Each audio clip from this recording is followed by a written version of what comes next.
Okay, so what is the consequence of all of this enantiomer business? Okay, so remember, enantiomers, these are those mirror image isomers.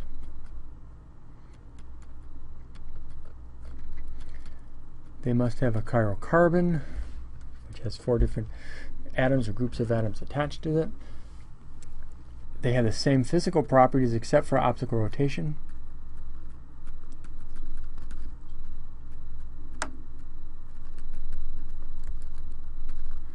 But they do have different chemical properties.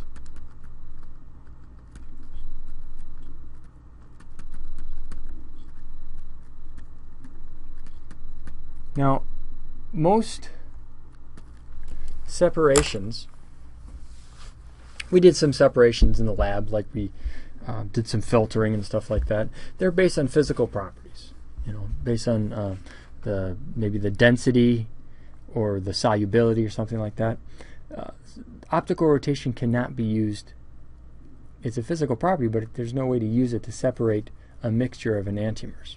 Actually, that's something we call a racemic mixture. Let me just put that down. A racemic mixture is a 50-50 mix of enantiomers.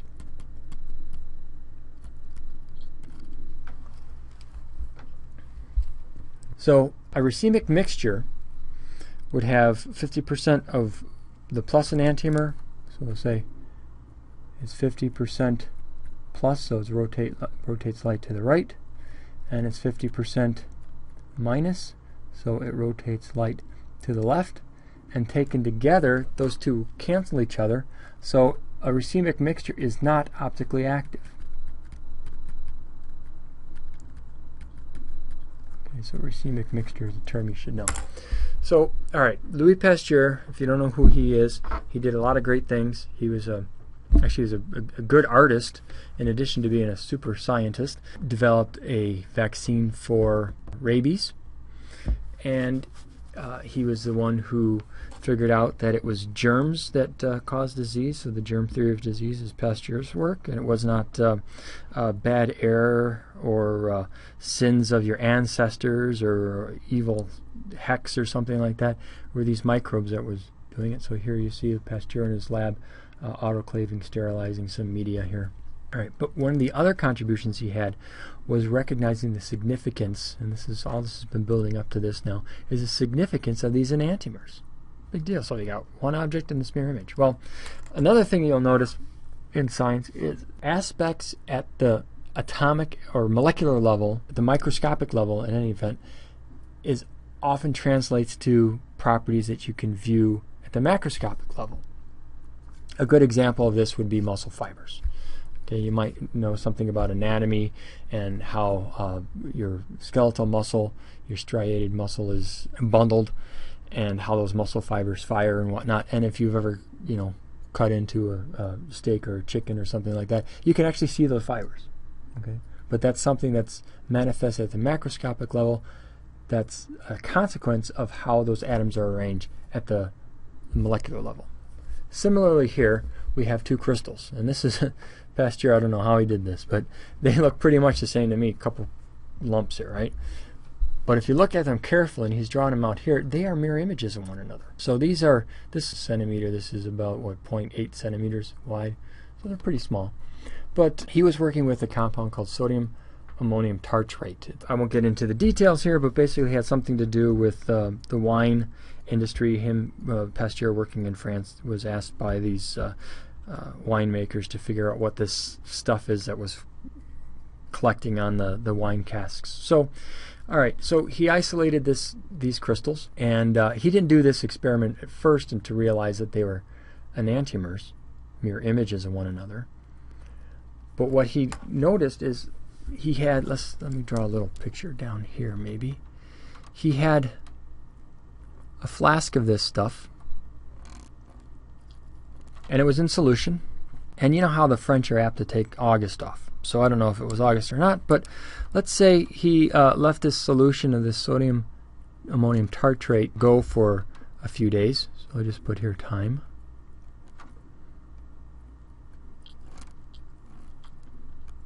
And what he noticed when he came back is there's some like moldy, some fuzzy stuff. Maybe it was growing on the top or the bottom, I don't know. But it was moldy, and it's like, oh geez, I gotta clean this stuff up. So fine, he filters it out. He pours this into a filter.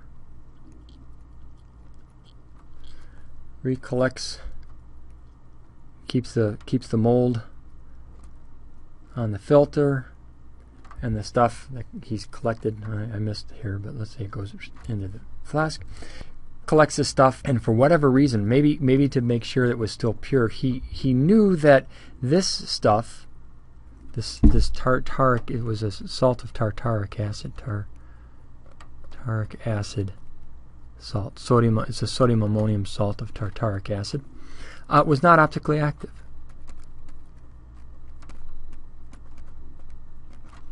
Right? Some time elapsed, and the mold grew on it, and he filtered it, and now it is optically active. And Pasteur's great contribution and insight was figuring out what actually happened here. And what happened was, Pasteur realized, after he crystallized the stuff and looked at it very carefully, realized that he had two different crystals. So what he had here was a racemic mixture. It was 50% plus and 50% minus enantiomer. Okay? The mold grew on it, but the mold only ate one of the two enantiomers. Right? So the mold, let's say, eats the plus enantiomer.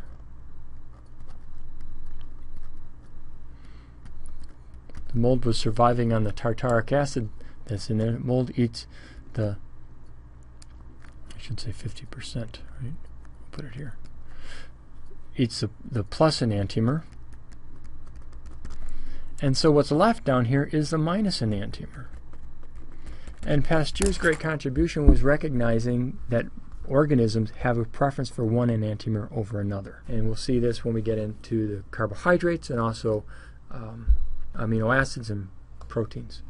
You also see this in drug development. So thalidomide is an anti-nausea drug given to pregnant women in the 50s and 60s as antidote for morning sickness. So this is the active anti-nausea drug. Its mirror image is a teratogen. In other words, it causes birth defects. So the plus enantiomer is the active drug with thalidomide, and you get the happy mama and the healthy baby. The minus enantiomer causes children to be born without limbs. So a very tragic story, and you can click on the hyperlink here. I think that takes you to the a web page that talks more about this. Now, remember, you can't use physical properties to separate these two, so when they make the drug, it comes as a racemic mixture, so 50% of the drug has got this stuff. Now, there are ways, chemical ways, not using the physical properties, but the chemical properties to separate them. The problem is, when you do that, if you had just the plus enantiomer, as you're storing the drug, it would spontaneously, over time, convert to the minus enantiomer, and you'd be back where you started. So, you don't want to give thalidomide to a pregnant woman or someone who might suspect or become pregnant. It's still used today, though, for people who are taking chemotherapy for cancer. People who are taking chemotherapy are likewise taking some nasty drugs, and they're not really worried about the teratogenic effects of thalidomide when they're already taking some heavy-duty drugs that would cause birth defects. So that's you still see thalidomide used nowadays, but not for pregnant women. Another interesting story about this is this drug was primarily used in Europe, not so much in the United States, and the reason for that is because of Francis Oldham Kelsey. So the next time you're talking with your friends about teratogens and chirality and thalidomide, you can bring up Francis Oldham Kelsey, who won a Presidential Medal of Honor or something like that. Here she is with President John F. Kennedy for her work in preventing thalidomide from being used in the United States. So if you think about this, a scientist, a female scientist back in the 60s, telling the drug companies, no, you cannot use this because you haven't done the proper safety experiments or studies. So she really stuck her neck out there and is well deserving of this medal. Just recently, September 2012, the manufacturer finally issued an apology for all the children who were born with missing limbs. They didn't provide any money for those children, but at least they said, we're sorry. The mechanism for stereospecificity. So if an organism only uses one compound and not its mirror image, we refer to that as stereospecificity. Here you can see phenylalanine, right? So there's, it's amino acid, and here's its mirror image. Here's the mirror plane, right? And here's a mirror image. And if this is a binding site in a cell or in a protein like that, this compound will line up and it can fit into this, we call it a chiral receptor surface. So it could be on a protein on the cell or some other enzyme or something like that. It's kind of like how your right hand will fit into your right-handed glove, but you could get into your left-handed glove, but it wouldn't fit quite right. And either the thumb is going to be where the pinky is, or the palm is going to be where the back of your hand is. It's just not going to fit right. And that's what you see here. So this benzene ring here fits into the square. Great. In the mirror image, the benzene ring is not going to fit into the circle. Likewise, this is the acid portion here. This is the carboxyl group, right? Fits into the circle. Great. But here it's going to, it'll fit into this big square, but there's going to be not a very tight binding. And so basically, chirality, again, it means handedness. And if you think of this compound as a hand, it fits nicely into the glove it's designed for, but this mirror image does not. Other places where you see chirality come up is you can go to the drugstore and you can actually buy this compound, L-tryptophan. It's used as a sleep aid. And for whatever reason, I don't know if this is really true or not, but they say turkey is high in tryptophan. There's a compound tryptophan, and it makes people fall asleep. But it's always sold as L-tryptophan. What does the L mean?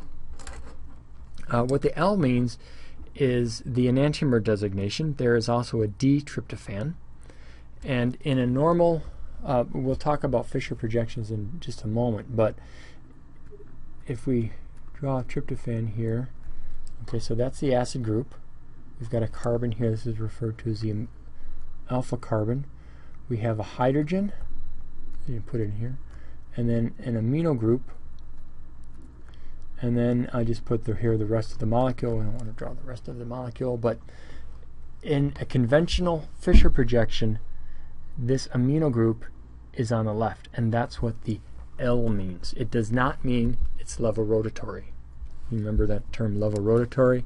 If it's a minus enantiomer and it rotates light to the left, it's levorotatory. Yeah, there's an L here, but this L does not mean it's levorotatory. What it means is this amino group is on the left if you follow the conventions of drawing the structure. Another interesting aspect here is caraway seeds have like rye bread has a particular odor. It has a chiral carbon here. Okay, this chiral carbon is its mirror image. One smells like rye bread. The other one is spearmint. And I actually have some of this in the lab. I should bring it to the lab sometime and have you smell it. It's really pretty neat. Okay, so these things, they're oils. They volatilize. You breathe them in. One binds to one receptor in your nose that says, "Oh, that's rye bread." The other one binds to a different receptor, says, "Oh, that's like spearmint gum or something." A lot of other drugs are chiral. The one thing I'll mention here is usually, like with thalidomide, one of the enantiomers is the active form of the drug, like L-dopa. Again, L-dopa, the amino group here would be on the left. Its mirror image is either unreactive or causes these undesired side effects, such as the teratogenic effects of thalidomide. So when you hear about side effects of drugs, often it's not necessarily the drug, but in preparation of the drug, they can't discriminate one from the other, and the mirror image or the enantiomer causes the bad side effects. Okay, I mentioned Fischer projections. This is named after a guy named Emil Fischer, another famous scientist, Emil Fischer. And I won't get into the details here where they've drawn these wedges coming out at you and these dashes going into the plane. If in a normal Fischer projection, well, we'll look at some carbohydrates in a normal Fischer projection. What they've done is they've flattened this molecule out. Okay, so these two, the W and the Y, are going into the screen, and the Z and the X are coming out at you. And then you just kind of flatten it out like this. And then they get rid of the C and they just put a little cross here. So X marks the spot. That's the chiral carbon. So it's really easy to pick out the chiral carbons in a Fischer projection. There it is. There it is, right? These two horizontal lines are coming out at you. The vertical lines are going away from you into the screen or into the paper. So I just want you to recognize that these molecules are not flat, right?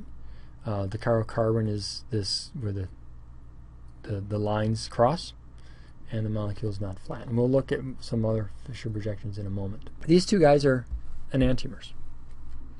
I want to say this is threonine. It's an amino acid. Anyway, we've got an acid group in the top and amino group, so we have two chiral carbons. Okay. Remember, if you have two or more chiral centers, then you can have these things called diastereomers.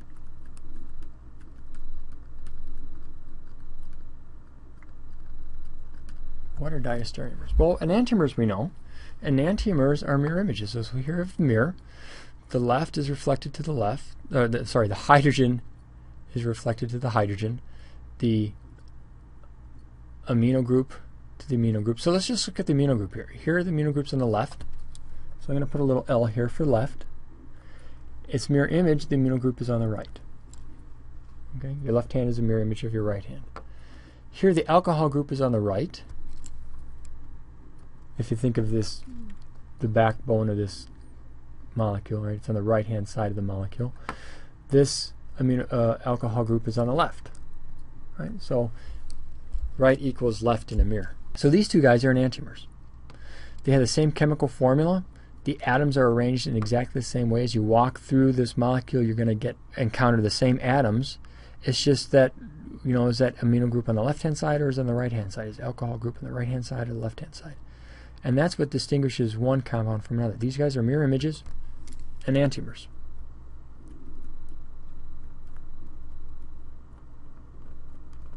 Let's look at this other pair, C and D. These are likewise enantiomers. Here we have the amino group on the right and the alcohol group on the right. Here the amino groups on the left and the left. These two guys are likewise enantiomers, mirror images. So we have a pair of enantiomers. A and B are a pair of enantiomers. C and D are a pair of enantiomers. And if you think about it, enantiomers must always come in pairs, right? Because you can only have two. Enantiomers have to come in pairs. There's just going to be two of them. You have the object and its mirror image. That's two things, right? So enantiomers always in pairs. But what about these diastereomers? If you have more than one chiral center, then you can have diastereomers. So A and C are not the same compound. They're not enantiomers, they're not mirror images, but they're not the same either. If you go through this compound, you got the acid group and then carbon with an amino group, right? Acid group, carbon with an amino group, but the amino groups are on opposite sides. Here, next carbon with an alcohol group on the right. Here's a carbon with an alcohol group. This part is the same. Carbon, alcohol group on the right, methyl group on the bottom. Carbon, alcohol group on the right, methyl group on the bottom. It's right here, whether this amino group is on the left or on the right, that makes a difference. So A and C are diastereomers. Likewise, A and D are diastereomers. Diastereomers are not mirror image isomers. On the bottom here, all they've done is flatten these guys out. So they've taken the dashing wedges and flattened them out so you see the Fischer projections. It might be easier to see the left and right, right and left. So that's one pair of enantiomers. C and D is another pair. So if we look at this now, B, let's look at B here. We've got the amino group on the right. Here are the alcohol groups on the left. Here are the amino groups on the right. Here to the right. You notice for diastereomers like B and C, they have to be different at least one chiral carbon. They're different at this guy here. Right? The alcohol group's on the left, here it's on the right. So they differ here, but they don't differ at both of them. Why is that? Well, if they differed at both, if it was right, right, and this was left, left, well, then we would be talking about enantiomers. Right? You can have more than one chiral carbon and still have enantiomers, but they have to be opposite orientation at both chiral carbons, right? Right, right, left, left. Those are enantiomers. So B and C and B and D are likewise diastereomers. Okay? Diastereomers, they differ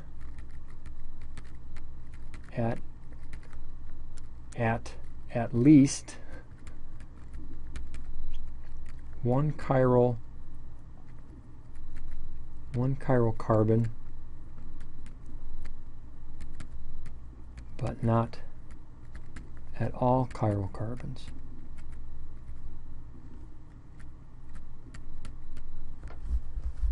Okay, so at least one chiral carbon, but not all. Right? And the thing is, if they have opposite orientation, or they differ at all chiral carbons,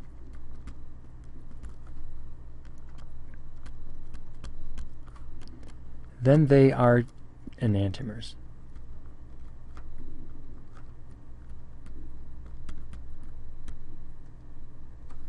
So enantiomers and mirror image isomers, we can draw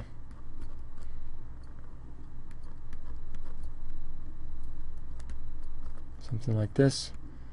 OH, H. Let's do it like this. OH, OH. Right. A mirror image, we would have, whoops, this would be a hydrogen. I don't know why the ink is changing colors on me like that.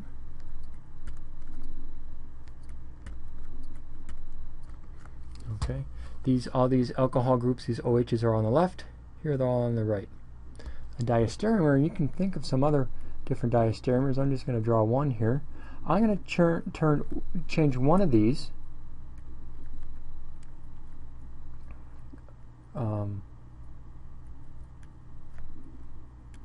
But not all of them.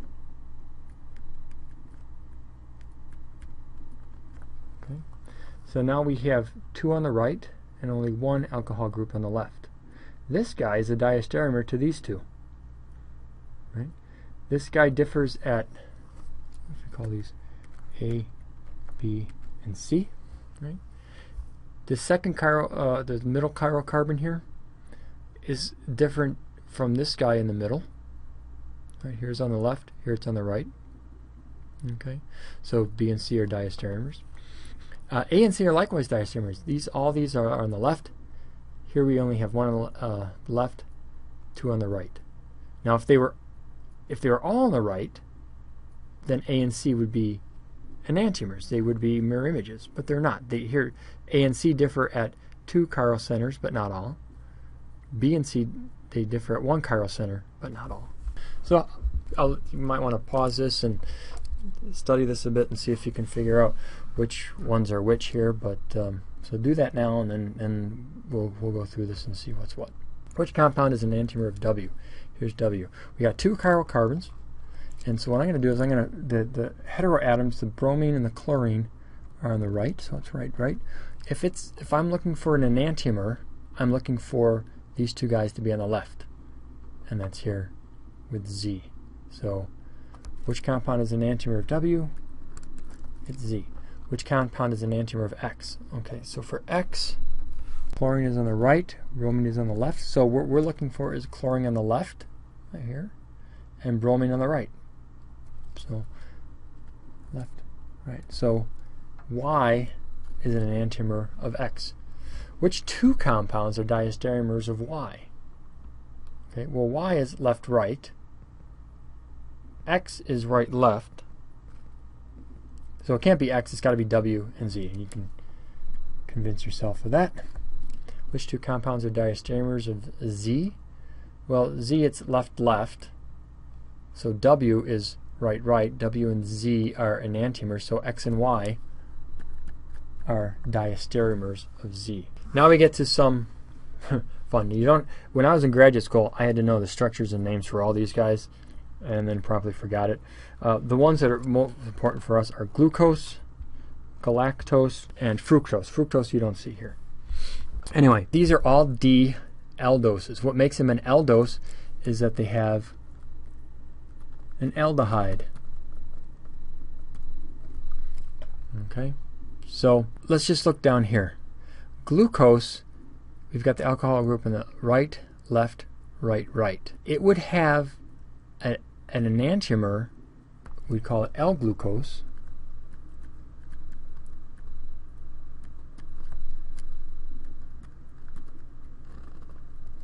We've got 6 carbons, 4 chiral centers. So L-glucose, this is an OH, CHO. Okay. Here it was right, left, right, right. I'll put that in here. Right, left, right. And you don't have to memorize this, by the way. I just kind of show you by example. So what we want is the alcohol group on the opposite side. So it's left, right, left, left. So that would be L-glucose. So what makes it L-glucose is the fact that this alcohol group on the bottom here is on the left. You notice these are D. They're all D. D, the alcohol group on that chiral carbon, even if there's more than one, the one that's furthest from the top, or I guess on the bottom, if you wish, is always on the right. These are alcohol groups on that chiral carbon are all on the right, and that's what makes it D. It doesn't mean it's dextrorotatory. It means this, in a conventional Fischer projection, alcohol group is on the right. L, it means the alcohol group in the left.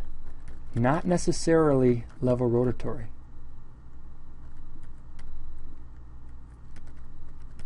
In order to figure out if it's level rotatory or dextrorotatory, what you have to do is the experiment, put it in a polarimeter and see which way it rotates that plane polarized light. You can't tell from just looking at the structure. You actually have to do the experiment. Amino acids, oh, by the way, back up. All naturally occurring sugars, carbohydrates that we use are D. Okay, so glucose is also known as dextrose. It happens to be dextrorotatory. It happens to be the D. This D refers to where this alcohol group is. So we use the D sugars. L sugars we don't metabolize. Likewise for amino acids. All these amino acids are L. You notice here they draw a little line L. Does that mean it's level rotatory? It means the amino group in a Fischer projection is on the left. And all these guys are on the left. I think we had, was it tryptophan we were looking at before? L-tryptophan, right? This is L-tryptophan. The amino group is on the left. So we use L amino acids and D carbohydrates. L amino acids are incorporated into proteins. D amino acids are not used. Why is L-glucose so expensive? Okay, so this is a page from the Sigma Aldrich chemical catalog. Here they have D-glucose. It's D plus. They have to tell you it's plus because the D doesn't tell you it's plus. The D just tells you in a Fischer projection the alcohol group is on the right. But the plus tells you it's dextrorotatory. Okay, it rotates plane polarized light to the right. Also known as corn sugar, dextrose, grape sugar, or even blood sugar. This is also blood sugar. Okay, and for 250 grams, it costs about $25. So this is some pretty pricey sugar, right? But it's, you know, ultra pure, you know, chemical grade sugar. That's pretty expensive until you look at the L-glucose. Why is, so for 250, not grams but milligrams, it's $14.45. So this is 1,000-fold less. We're talking milligrams versus grams here, so it's 1,000-fold less, and it's only about half the price, so this is about 500 times more expensive.